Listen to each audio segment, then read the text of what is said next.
அனைவருக்கும் வணக்கம். இது உங்கள் கரூர் கிளாசிக் கிச்சன். இன்றைக்கி நம்ம பார்க்க போகிறது கொஞ்சம் கூட எண்ணெயே இல்லாமல் ரொம்ப சாஃப்டான ஃபுல்கா ரொட்டி. அதுக்கு பெஸ்ட் காம்பினேஷனான தால், இது ரெண்டும் எப்படி செய்யலாங்கிறத இந்த வீடியோவில் பார்க்கலாம். ரொம்ப ஈஸியாக அதே சமயம் சுலபமாக செஞ்சிடலாம். வாங்க பார்க்கலாம்.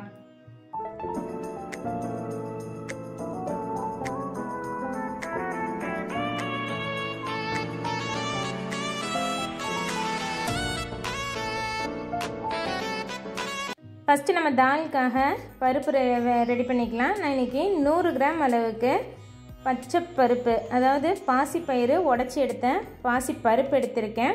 இது வீட்லேயே நெரிச்ச பருப்புங்கிறதுனால கொஞ்சம் 1-2 தொலியோடு இருக்கும். நல்லா வாசம் வர்ற அளவுக்கு வறுத்துட்டு அந்த சூடு அந்த சட்டிலேயே வச்சிங்கன்னா செவந்துடும். அதனால் வேறு ஒரு பவுலுக்கு மாற்றி தண்ணி விட்டு இதை ஒரு 15 நிமிஷம் போல் ஊற வச்சுக்கோங்க.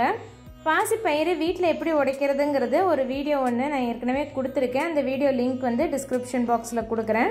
15 நிமிஷம் ஆயிடுச்சு. இப்போ அந்த தொலியெல்லாம் விட்டு வந்திருக்கும். இதை வந்து 2-3 தடவை கழிஞ்சு எடுத்துக்கலாம்.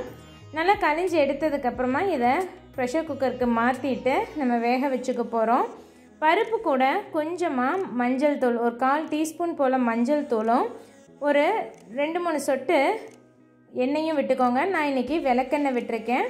பருப்பு மூழ்கிற அளவுக்கு தண்ணி எடுத்துக்கோங்க. ஒரு டம்ளர் பருப்பு எடுத்திங்கன்னா 2 டம்ளர் தண்ணி விட்டிங்கன்னா கரெக்டாக இருக்கும். குக்கர் மூடி வச்சு விசில் போட்டு 5-6 விசில் விட்டு இதை நல்லா மசிஞ்சு வர்ற அளவுக்கு வேக வச்சு எடுத்துக்கோங்க. பருப்பு வந்து உங்களுக்கு தெரியும், கடையில் வாங்குகிற பருப்புனா 2 விசில் 3 விசில்லையே நல்லா கொலையாக வெந்து வந்துடும். இது வந்து காட்டுப்பயிரை வாங்கி நம்ம வீட்டில் நெரிச்சதுனால கொஞ்சம் அதிக டைம் விசில் விட்டால் நல்லா இந்த மாதிரி மசிஞ்சற அளவுக்கு வெந்து வந்துடும். மற்றெல்லாம் தேவையில்லை, நீங்கள் கரண்டியை வச்சு கலந்து எடுத்திங்கனாவே பருப்பெல்லாம் நல்லா மசிஞ்சு வந்துடும். இப்போ இதை தாளிச்சுக்கலாம். ஒரு பேனில் 2 டீஸ்பூன் மட்டும் எண்ணெய் விட்டு ஒரு 3 பட்டையும் 1 டீஸ்பூன் அளவுக்கு சோம்பு சேர்த்து நல்லா பொரிஞ்சு வர வரைக்கும் விட்டுட்டு தேவையான அளவுக்கு கருவேப்பிலையும் சின்ன வெங்காயம் நறுக்கி ஆட் பண்ணிக்கோங்க. இதுக்கு சின்ன வெங்காயம் நிறைய சேர்த்துனிங்கன்னா டேஸ்ட் நல்லாயிருக்கும். காரத்துக்கு நான் இன்றைக்கி 4 பச்சை மிளகாய் ஆட் பண்ணியிருக்கேன். உங்களுக்கு காரம் எந்த அளவுக்கு வேணுமோ அந்தளவுக்கு பச்சை மிளகாய் சேர்த்திக்கோங்க. நல்லா வதக்கி விட்டுருங்க. வெங்காயம் நல்லா வதங்கி வந்ததுக்கப்புறமா ஒரு பெரிய தக்காளியை இந்த மாதிரி நறுக்கி உள்ளே சேர்த்திட்டு தக்காளி நல்லா இதோட கலந்து வெந்து வர்ற அளவுக்கு கலந்து விட்டுக்கோங்க. இந்த ஸ்டேஜில் இதுக்கு தேவையான அளவுக்கு நம்ம உப்பு ஆட் பண்ணிக்கலாம். அப்போ தான் தக்காளியும் நல்லா மசிஞ்சு வெந்து வரும். தக்காளி வந்து கலந்து விட்டிங்கன்னா நல்லா குழஞ்சி வேகிற அளவுக்கு வதக்கி எடுத்துக்கோங்க. இந்த மாதிரி தக்காளி நல்லா குழஞ்சி வெந்து வந்ததுக்கப்புறமா நம்ம வேக வச்சுருக்க பாசிப்பருப்பை உள்ளே சேர்த்துக்க போகிறோம். பாசிப்பருப்பை நல்லா தண்ணி விட்டு கலந்து எடுத்துக்கோங்க.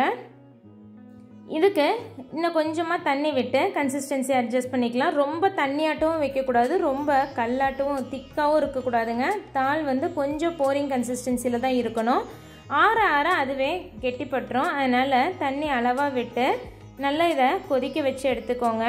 நல்லா கொதி வந்ததுக்கப்புறமா நல்லா கலந்து விட்டு மறுபடியும் ஒரு கொதி விட்டு நம்ம இதுக்கு கடைசியாக கொத்தமல்லி தழை தூவி இறக்க போகிறோம்.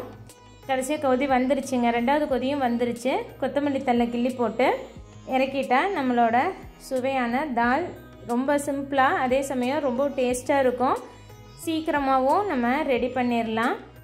தால் வந்து ரெடி ஆகிடுச்சு. இப்போ அடுப்பை ஆஃப் பண்ணிடுங்க. இது ஆற இன்னும் கொஞ்சம் கெட்டிப்பட்டுரும். அதனால் கொஞ்சம் தண்ணியாக இருக்கும்போதே அடுப்பை நிறுத்திடலாம். இப்போ ஃபுல்கா ரொட்டிக்கு நான் ஏற்கனவே மாவு பிசைஞ்சு வச்சுருக்கேன். கல் நல்லா சூடாக இருக்கணும். நம்ம தேய்ச்சி வச்சுருக்க சப்பாத்தியை போட்டு 2 பக்கமும் 10 செகண்ட் மட்டும் தவாவில் இருக்க நல்லா சுட்டு எடுத்துக்கோங்க. அதில் நல்லா சின்ன சின்ன டாட்ஸ் வந்த அளவுக்கு இருந்தால் போதும்.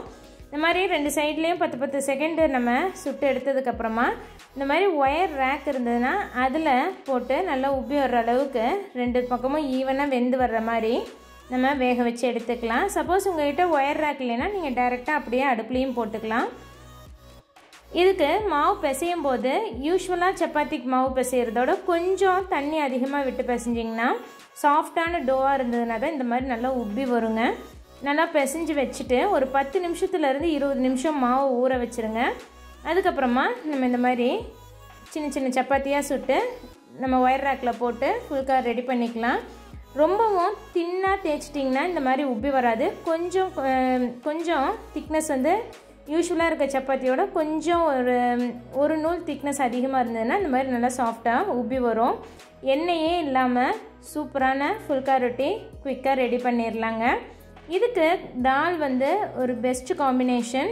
நீங்கள் டயட்டில் இருக்கீங்கன்னு நினச்சிங்கன்னா 2 ஃபுல்கா ரொட்டியும் 1 கப் தாலும் எடுத்திங்கன்னா உங்களுக்கு கரெக்டாக இருக்கும். ரொம்ப ஃபில்லிங்காகவே இருக்கும். இது வந்து நல்லா சாஃப்டாக இருக்கும். நம்ம கொஞ்சம் கூட எண்ணெயே எதுவுமே சேர்த்துல, இருந்தாலும் ரொட்டி வந்து நல்லா சாஃப்டாக வரும். மாவு பிசையும் போதும் வேறு ஒன்றுமே ஆட் பண்ணலைங்க. வெறும் உப்பும் தண்ணி மட்டும்தான் சேர்த்து மாவு பிசைஞ்சிருந்தோம்.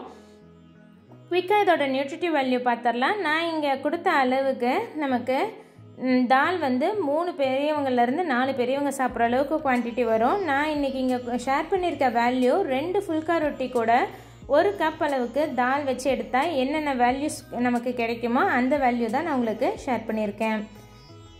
தேங்க்ஸ் ஃபார் வாட்சிங்.